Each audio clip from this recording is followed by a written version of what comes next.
இன்றைக்கி நம்ம பார்க்க போகிறது ஒரு வேறு லெவலான ஜாபு. என்ன ஜாப் அப்படின்னு கேட்டிங்கன்னா, டிஎன்பிசிலேருந்து வந்துருக்கு. டிஎன்பிசி எக்ஸாமில் டைப்பிஸ்ட் எக்ஸாம் டைப்பிஸ்ட் எக்ஸாமில் நமக்கு 50 போஸ்டிங் வேகன்சி வந்துருக்கு. இந்த 50 போஸ்டிங்லேயும் 10th குவாலிஃபிகேஷன்லேருந்து ஸ்டார்டிங் பண்ணும். 10th குவாலிஃபிகேஷன் 10th பாஸ் பண்ணுறதா போதும், ப்ளஸ் டைப்பிங் சர்டிஃபிகேட் வச்சுருந்தீங்கன்னா நீங்கள் அப்ளை பண்ணலாம். எப்படி அப்ளை பண்ணணும், நோட்டிஃபிகேஷன் என்ன கொடுத்துருக்காங்கன்னு பார்க்கலாம். இது வந்து ஒரு ஸ்பெஷல் காம்படிட்டிவ் எக்ஸாம். இது வந்து எங்கேருந்து யார் கண்டக்ட் பண்ணுறாரு அப்படின்னா, எம்ப்ளாய்மெண்ட் ட்ரைனிங் டிபார்ட்மெண்ட்டு கண்டக்ட் பண்ணுது. மினிஸ்ட்ரி வந்து லேபர் அண்ட் எம்ப்ளாய்மெண்ட் டிபார்ட்மெண்ட்டு. மொத்தம் இதில்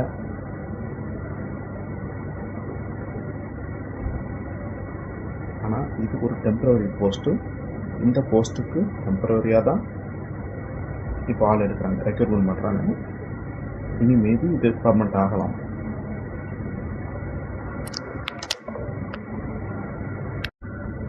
இந்த எக்ஸாமுக்கு ஏஜ் லிமிட் என்ன கொடுத்துருக்காங்க அப்படின்னா, 18 வயசுல இருந்து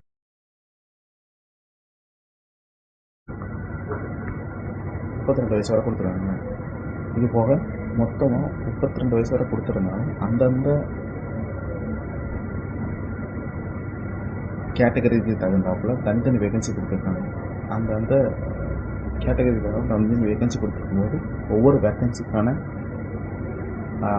ஏஜ் லிமிட்டும் இங்கே கொடுத்துருக்காங்க. 34, பிசி எம்பிசி எல்லாத்துக்கும் 34, எஸ்சி எஸ்டிக்கு 37, எக்ஸ் சர்வீஸ்மேன் அவங்களுக்குலாம் 55 வயசு கொடுத்துருக்காங்க. விடோவுக்கு 37. அதே இது டிசபிலிட்டி இருக்கிறவங்களுக்கு 44, எஸ்சி எஸ்டிக்கு அதே இது 47. ஓகே, அதே மாதிரி இதில் ஒரு விஷயம் இருக்குது. என்ன அப்படின்னா, இதே persons OBC, BC, MBC, DC எல்லாரும் 12th பாஸ் பண்ணியிருக்காங்க அப்படின்னா, 12th பாஸ் பண்ணியிருந்தாலே அவங்களுக்கு ஏஜ் லிமிட் கிடையாது. எந்த ஏஜில் வேணாலும் அப்ளை பண்ணலாம், 60 வயசுக்குள்ள. ஓகே, அப்ளை பண்ணிவிட்டு இங்கே எக்ஸாம் எழுதலாம்.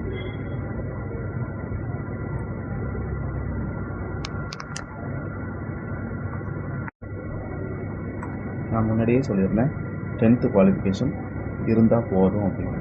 அந்த குவாலிஃபிகேஷன் இங்கே கொடுத்துருவாங்க பாருங்கள். Master post minimum general qualification. SSLC தாங்க, இந்த எஸ்எஸ்எல்சி. ஓகே, எஸ்எஸ்எல்சி தான். அதே இது நீங்கள் டெக்னிக்கலில் டைப்ரைட்டிங் ஃபுல்லாக முடிச்சிருக்கணும். டைப்ரைட்டிங் ஹையர் அல்லது லோவர் எது படிச்சிருந்தாலும் சரி.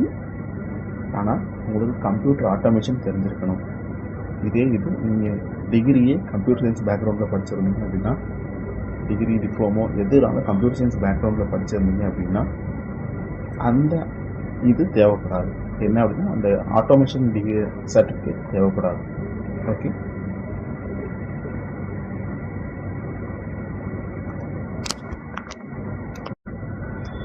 அதே போல் நீங்கள் அப்ளை பண்ணுறது டெம்பரவரி போஸ்ட்டுங்கிறதுனால டெம்பரவரி எம்ப்ளாய்மெண்ட் சர்டிஃபிகேட்னு ஒன்று உண்டு.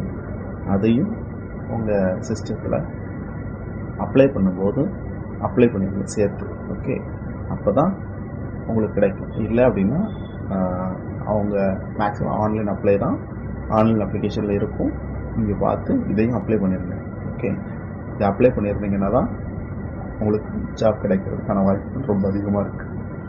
இன்னொன்று, நாலேஜ் இன் தமிழ் என்ன அப்படின்னா, ஒருத்தர் தமிழ் பேஸில் வச்சு படிச்சிருக்கணும். ஒன்று தமிழ் மீடியத்தில் படிச்சிருந்தாலும் சரி, இல்லை தமிழ் செகண்டரி லாங்குவேஜை வச்சு படிச்சிருந்தாலும் சரி. ஆனால் தமிழ் நாலேஜ் கண்டிப்பாக இருக்கணும். தமிழ் மீடியத்துலேயோ அல்லது தமிழ் பேக்ரவுண்ட்லேயோ தமிழ் செகண்ட் லாங்குவேஜோ ஃபர்ஸ்ட் லாங்குவேஜோ வச்சு படிச்சிருக்கணும். ஓகே,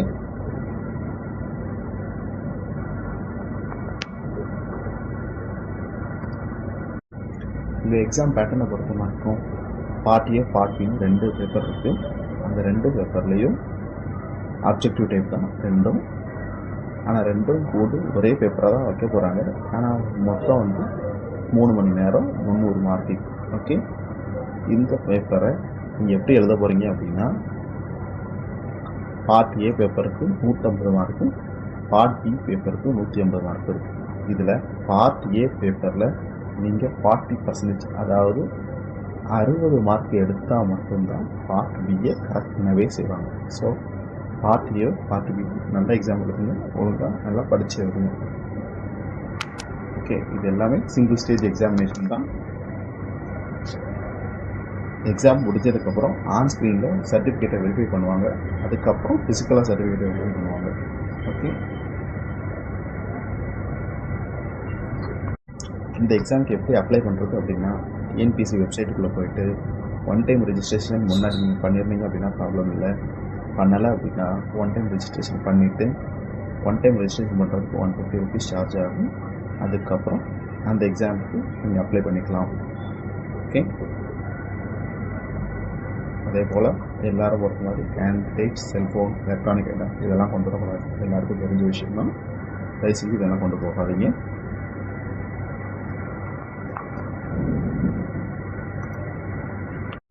இது போல் நோட்டிஃபிகேஷன் உங்களுக்கு வேணும் அப்படின்னா லைக் பண்ணுங்கள், ஷேர் பண்ணுங்கள், சப்ஸ்கிரைப் பண்ணுங்கள். இது போல் நோட்டிஃபிகேஷன் அப் டு டேட்டில் வேணும் அப்படின்னா பெல் ஐக்கானை கிளிக் பண்ணிடுங்க. தயவுசெய்து சப்ஸ்கிரைப் பண்ணுங்கள். Thank you so much.